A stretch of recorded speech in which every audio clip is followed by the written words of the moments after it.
Dear students, today I will discuss on the topic of fracture of material.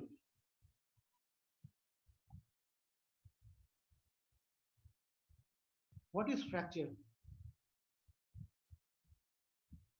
Every object has an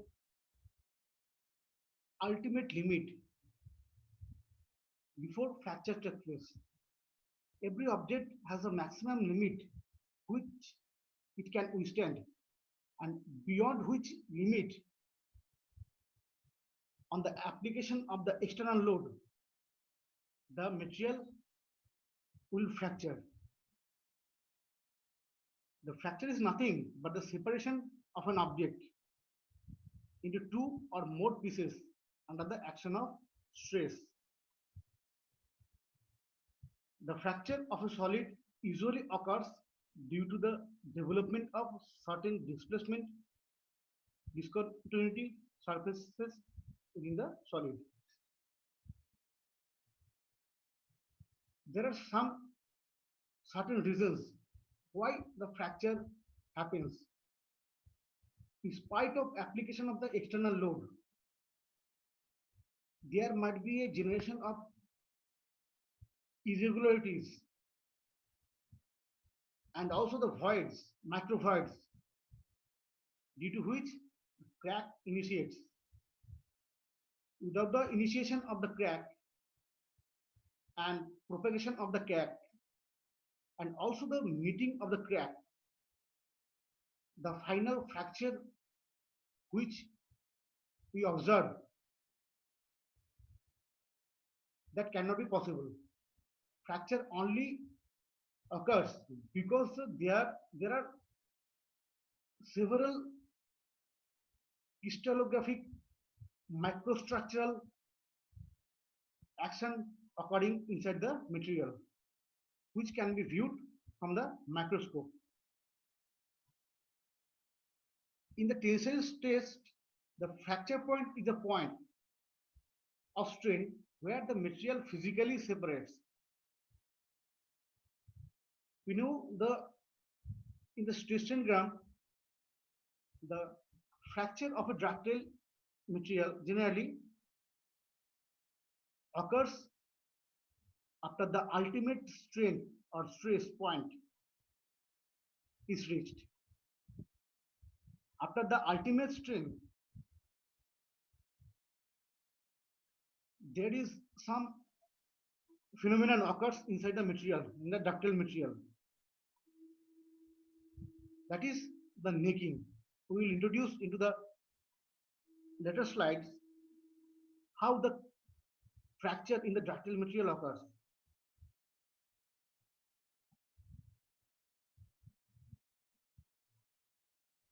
Fracture are generally three types.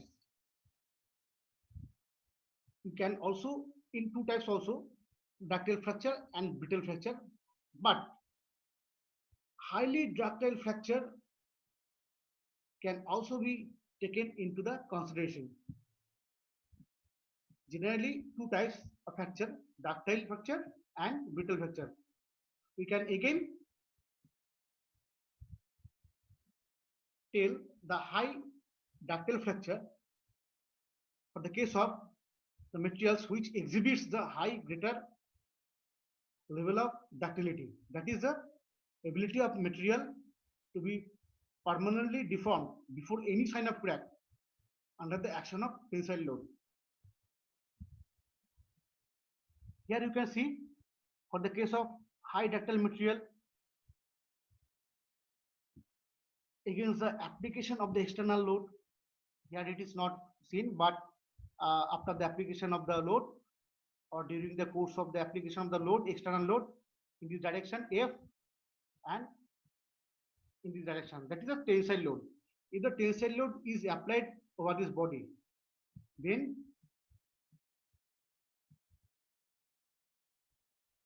this point can be generated after some time.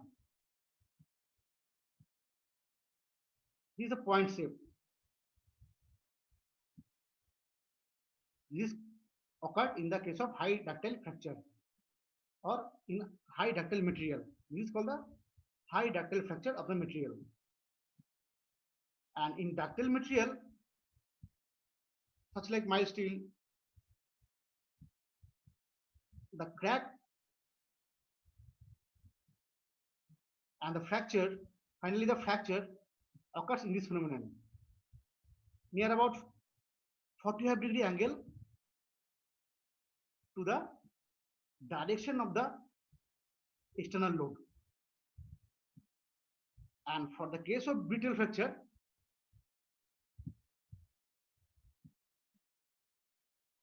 there is generally more or less flat surfaces generates whenever the fracture occurs. After the fracture occurs, the surfaces look like more or less flat.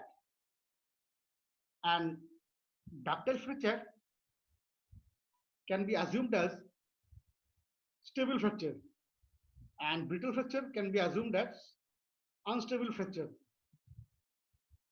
For the case of ductile fracture, there is some time after the ultimate stress is reached and to the fracture point, the material goes on slow plastic deformation,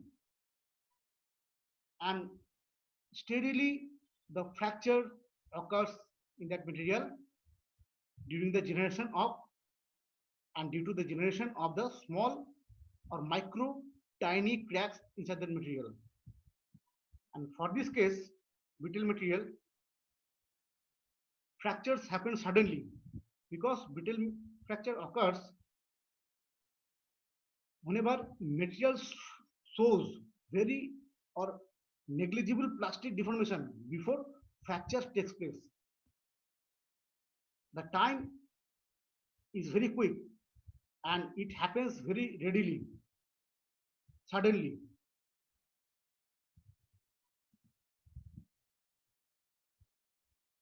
Ductility is the ability of material to be elongated in the tension. I have already said. Ductile material will deform more than brittle material.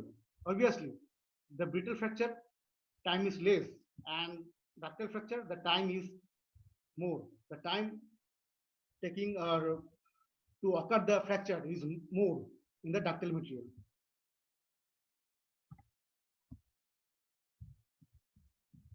And brittle material absorb relatively little energy prior to fracture, even those of high strength. In brittle fracture, no apparent plastic deformation takes place, and generally transgranular cleavage occurs. What is cleavage? Cleavage is the separation of crystalline solids in microstructure from another crystalline plane. That is a separation, and it occurs very rapidly. You can see crack propagates in two ways.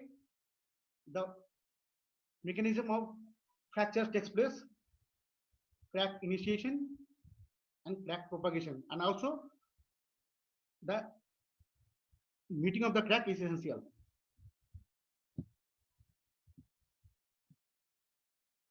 Material fractures we know, but what are the situations occur during the load application whenever the zone is ultimate strength before the fracture? This phenomenon occurs. This direction is the applied force. B, this is the generation of the tiny crack, a small crack inside the material whenever the load is increased, tensile load, which acts generally perpendicular to the direction of the crack. This crack grows and more or less shapes like an elliptical form, and applied load is perpendicular, and this crack, these tiny cracks or micro cracks coalesce together, or the coalescence of the micro cracks, and it forms the bigger crack, and it is a 45-degree angle. I have already said that at 45-degree angle to the direction of the load applied or force applied, the crack propagates, and finally this fracture takes place in shape of cup and cone fracture.